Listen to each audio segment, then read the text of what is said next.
Clashes between police and protesters in Pakistan-occupied Kashmir that have been on over the last 2 days have now intensified as members of the Awami Action Committee continue their march to capital Muzaffarabad through Rawalkot city. A policeman was killed and over 40 demonstrators and 11 policemen have been injured in the clashes. On the second day of the anti-government demonstrations, Pakistan's President Asif Ali Zardari has summoned an emergency meeting on the matter. In the latest, the Prime Minister of Pakistan-Occupied Kashmir has said that the government is ready to give related relief in electricity and wheat prices. Prime Minister Chaudhary said that the government has reached an agreement with the Awami Action Committee after holding talks. Demonstrators marched towards Muzaffarabad through Rawalkot despite road blockades set up by the police. They hurled glass bottles and pelted stones at law enforcement agencies. Some resorted to burning government vehicles and manhandling. A large number of policemen deployed to stop the demonstrations responded with tear gas and lathi charge. The paramilitary personnel resorted to opening fire to disperse the crowd. The demonstrators decried infiltration by the PTI workers. Earlier, demonstrators participated in a long march organized by the Jammu and Kashmir Joint Awami Action Committee or JAAC. Clashes broke out between the demonstrators and security personnel. The skirmish in the Mirpur district left multiple injured and prompted Pakistani authorities to impose a curfew. Police detained at least 70 JAAC activists. And for more on this, we're now being joined by retired Major Yasir Janjua, who is a defense and strategic affairs expert. He's joining us live from Islamabad. Thank you so much for taking our time and being here with us today, Major Janjua. Thank you. So the POK Prime Minister has said that he has agreed to the demands. How far is the solution at the moment, according to you?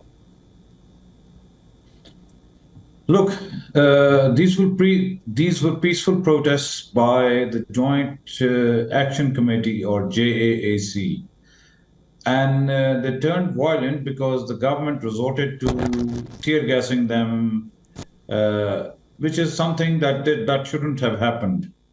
They were claiming to be peaceful protesters, but they were miscreants, and it always happens in any part of the world when there's a protest going on.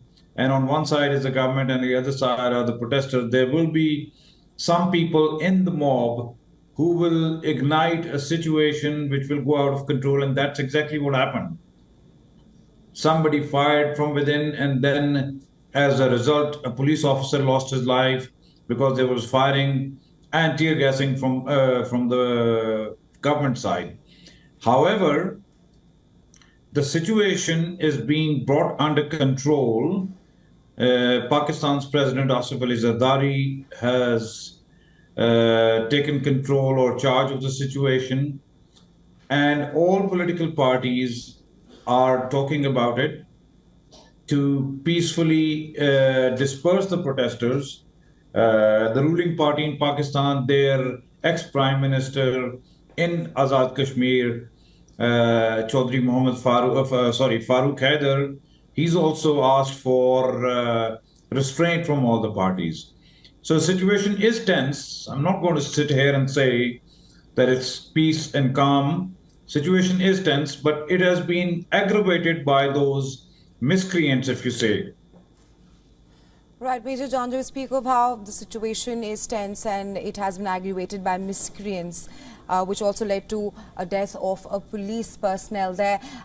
Just to follow up that, will the solution be permanent or will these demonstrations erupt again? Because we've seen that Pakistan-occupied Kashmir has been pretty volatile in the past as well. No, there will be a solution and which is going to be permanent. Look, what are the demands of the people? The people are demanding that they should be given the electricity at the rates which is as per the production because they are producing hydropower because of the water in the dam, especially the Mangla Dam. They are demanding the wheat prices to be at the level that they are people are getting in Punjab or elsewhere.